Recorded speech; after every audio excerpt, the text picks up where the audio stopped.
Witam! Dzisiaj przedstawię Wam listę, moim zdaniem, 10 największych taktyków starożytności.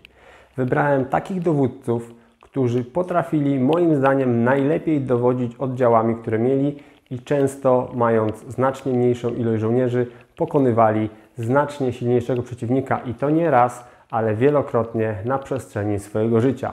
Także zaczynamy. Lista największych, moim zdaniem, 10 dowódców starożytności na świecie. Listopad 218 rok przed naszą erą. Na północy Italii rozgrywa się bardzo dramatyczna bitwa. Rzymski konsul otoczony jest przez wściekle atakującą numidyjską kawalerię Hannibala. Jest ciężko ranny i prawdopodobnie zaraz polegnie na polu bitwy. I w tym momencie przez tą numidyjską kawalerię przebija się oddział konnych rzymskich wojowników na czele z 17-letnim Publiuszem Corneliuszem Scypionem. Ratuje on tego konsula, który prywatnie jest jego ojcem, i powstrzymuje Kartagińczyków przed ostatecznym zmiażdżeniem resztek rzymskiego wojska, które na tym polu bitwy się znajdują. I tak właśnie w wieku 17 lat we wspaniałym stylu rozpoczął swoją karierę militarną Publiusz Corneliusz Scypion. Później, w latach 211-206 przed naszą erą, dowodził armią rzymską w Hiszpanii, gdzie wykazał się dużym sprytem i rozwagą, pokonując posiłki kartagińskie zmierzające do Italii, a także zręcznie przeciągnął celtyckich wodzów na swoją stronę.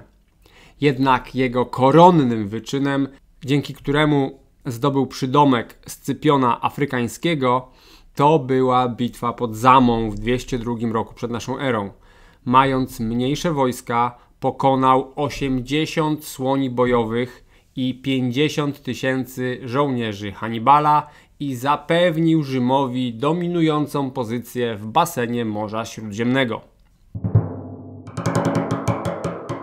Przeszedł do historii dzięki swoim pyrrhusowym zwycięstwom. Zmarł tragicznie, uderzony dachówką, która leciała z dachu i roztrzaskała jego głowę. Walczył z silniejszymi od siebie i zwyciężał. Z Rzymem, z Kartaginą. Nie bał się największych potęg tamtych czasów, a jego idolem był oczywiście Aleksander Wielki. Jako król Epiru pobił wojska rzymskie pod Herakleą w 280 roku przed naszą erą i pod Ausculum w 279 roku. Ale w tej drugiej bitwie poniósł ogromne straty. Gdy po bitwie jeden z oficerów gratulował Pyrrhusowi zwycięstwa, ten odpowiedział: jeszcze jedno takie zwycięstwo, a będę skończony. Następnie walczył na Sycylii z Kartagińczykami, a później znów powrócił do Italii, by stawić czoła Rzymianom pod Beneventem w 275 roku przed naszą erą.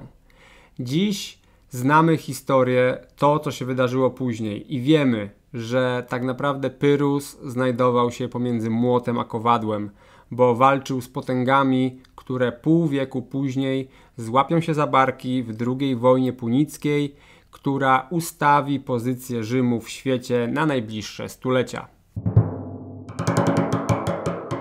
Przez jedynie 25 lat swoich rządów podbił prawie całe Indie, Pakistan i część Afganistanu, tworząc jedno z największych imperiów starożytności – Imperium Maurjów. I choć mało jest pewnych informacji o życiu Chandragupty, to dzieło, które stworzył, świadczy o tym, iż był wybitnym dowódcą wojskowym, gdyż podobnie jak Cyrus Wielki, także on w ciągu jedynie ćwierć wieku stworzył w drodze podboju podobnie wielkie państwo jak Królestwo Cyrusa Wielkiego. Był jednym z najwybitniejszych dowódców rzymskich, który stworzył precedens. Pokazał, że republiką da się władać samodzielnie. Jego osiągnięcia chciał później naśladować Juliusz Cezar. A mówię tutaj oczywiście o Lucjuszu Corneliuszu Sulli. Jego największe dokonania bitewne to: jeszcze w Italii w wojnie ze sprzymierzeńcami osiągnął wspaniałe zwycięstwo w bitwie pod Nolą, gdzie pokonał italskich przeciwników Rzymu i okrył się wielką chwałą w wiecznym mieście. Później ruszył na wschód, gdzie walczył z królem Pontu Mitrydatesem i tutaj najbardziej zasłynął w bitwie pod Cheroneą w 86 roku przed naszą erą. To jest właśnie ta Cheronea, gdzie w starożytności doszło do słynnej bitwy pomiędzy Filipem Macedońskim a Ateńczykami i Tebańczykami. Filip Macedoński oczywiście zwyciężył i utwierdził hegemonię Macedonii nad Grecją. Teraz tutaj odbyło się decydujące starcie, w którym Sulla pokonał według niektórych źródeł 10 razy bardziej liczną armię Mitrydatesa i okrył się kolosalną sławą, a rok później w bitwie pod Orchomenos zadał kolejną druzgoczącą klęskę Mitrydatesowi VI. I wreszcie powrócił do Italii, gdzie znowu brał udział w wojnie domowej i tutaj pod Bramą Kolińską doszło do niesamowitego, brutalnego starcia Rzymian z Rzymianami, ale pokonał on wojska Mariusza i jego samnickich sojuszników i w ten oto sposób został dyktatorem Rzymu na kolejne lata. Miejsce 6. Król asyryjski Sargon II, który przez 17 lat nieustannie walczył i prawie cały czas zwyciężał. W 722 roku przed naszą erą zdobył stolicę Królestwa Izraela, kładąc kres jego niezależności. Deportował też Izraelitów do innych części imperium, co było typową asyryjską praktyką, która miała zapobiec buntom. To wydarzenie znane jest jako niewola babilońska 10 pokoleń Izraela. 2 lata później pokonał koalicję syryjsko-filistyńską wspieraną przez Egipt w bitwie pod Rafia. Wojował później długo i zawzięcie z Merodachem Baladanem II, chaldejskim władcą Babilonu, popieranego przez Elam.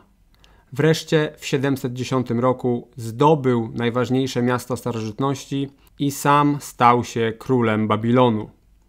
Pokonał też silne państwo Urartu na terenie dzisiejszej Armenii, a w 705 roku wyprawił się na Kimerów, koczowniczy lud, który szczycił się wspaniałymi konnymi łucznikami. Kimerowie przybyli z Zakaukazu na teren dzisiejszej środkowej Turcji i tam pokonali Sargona II i zakończyli jego wojowniczy żywot. Cesarz Trajan w 2 niesamowicie skomplikowanych i przeprowadzonych z ogromnym rozmachem kampaniach wojennych pokonał największego rywala Rzymu w Europie, Zjednoczonych Daków pod wodzą króla Decebala. Później uderzył na Arabię i podbił sporą część Półwyspu Arabskiego, a następnie uderzył na Partów i zdołał pokonać to wspaniałe wschodnie królestwo. Dotarł aż do Zatoki Perskiej i złupił stolicę państwa Partów. Także w swoich osiągnięciach Trajan naprawdę chciał mierzyć się z Aleksandrem Wielkim. No, oczywiście na Zatoce Perskiej poprzestał, dalej już nie pomaszerował ze swoimi legionami. Przenosimy się do starożytnych Chin.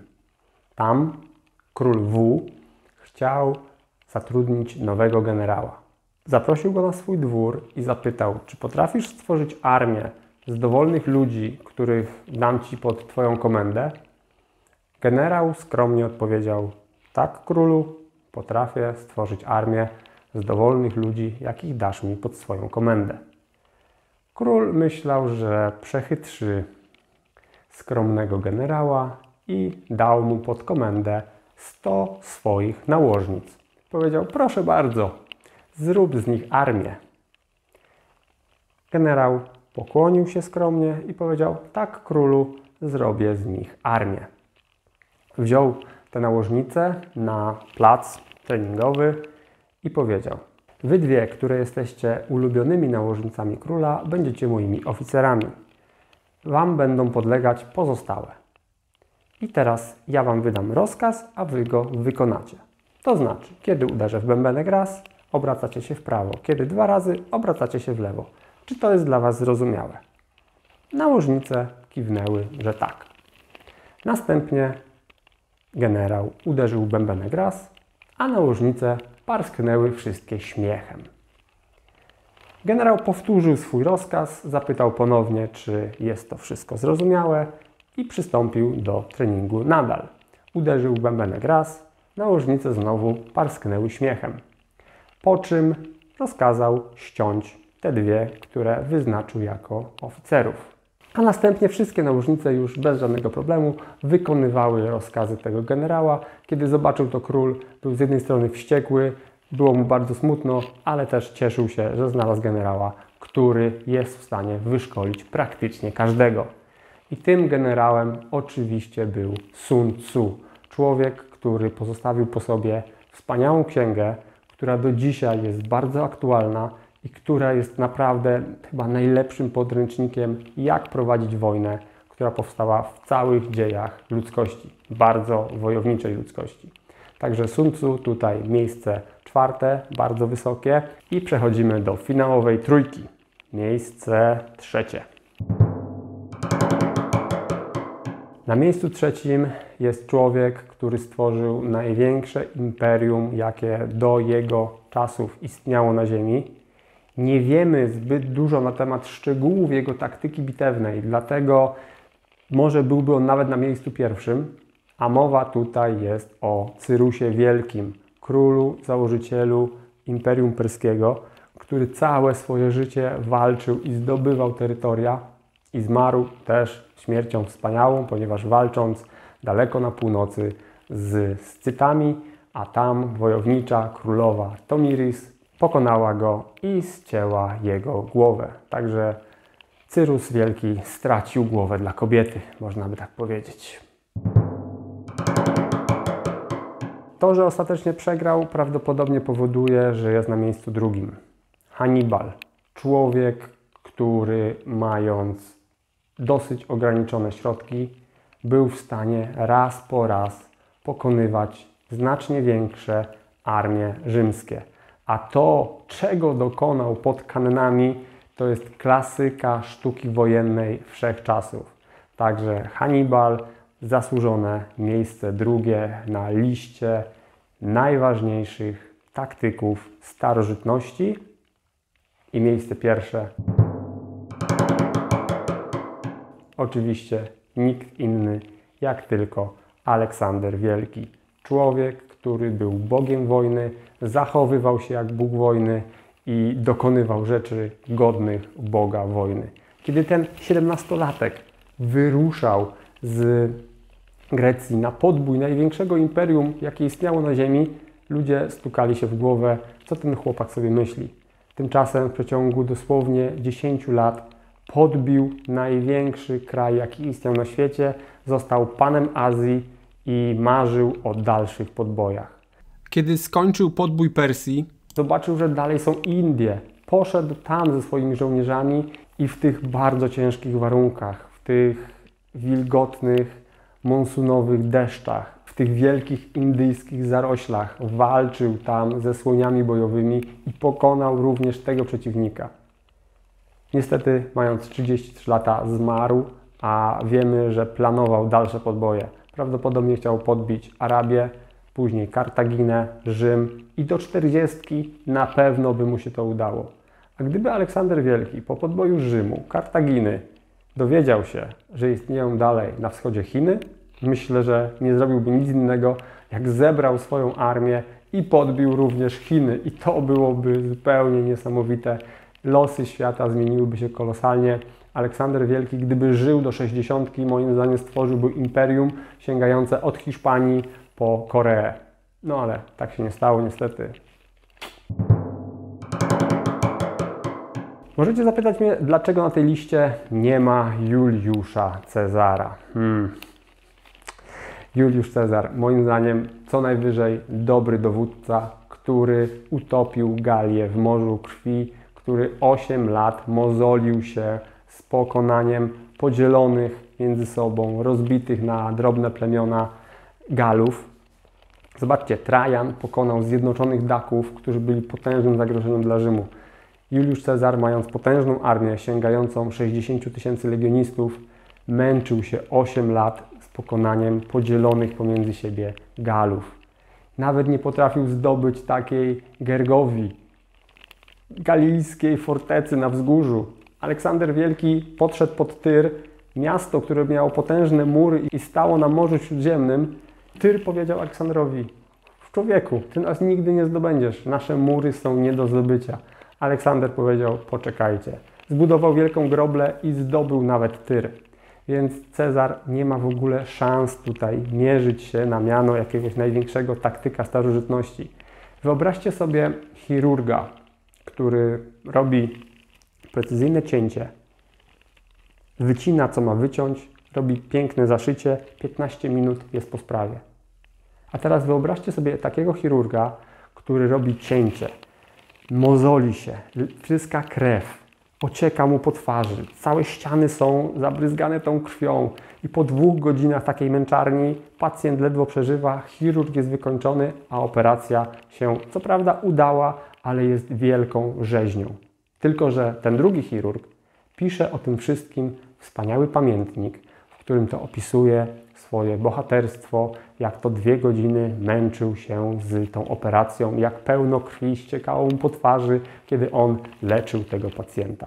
I to jest właśnie Juliusz Cezar, który swoją rzeźnię w Galii opisał w pięknych, samochwalczych słowach w tych swoich pamiętnikach galijskich, które przetrwały szczęśliwie dla niego do naszych czasów i które są powodem jego niegasnącej legendy dzisiaj. Tak na koniec moja osobista uwaga na temat tego, jak bardzo przeceniany jest Juliusz Cezar w dzisiejszych czasach. Możecie się ze mną nie zgadzać, napiszcie w komentarzach, może mnie przekonacie, że jednak było inaczej, że Juliusz Cezar jest w jakiś sposób wspaniałym taktykiem starożytności. Chciałbym to dostrzec, czytałem jego biografię, czytałem jego pamiętniki, nie widzę w tym geniuszu, może jest inaczej.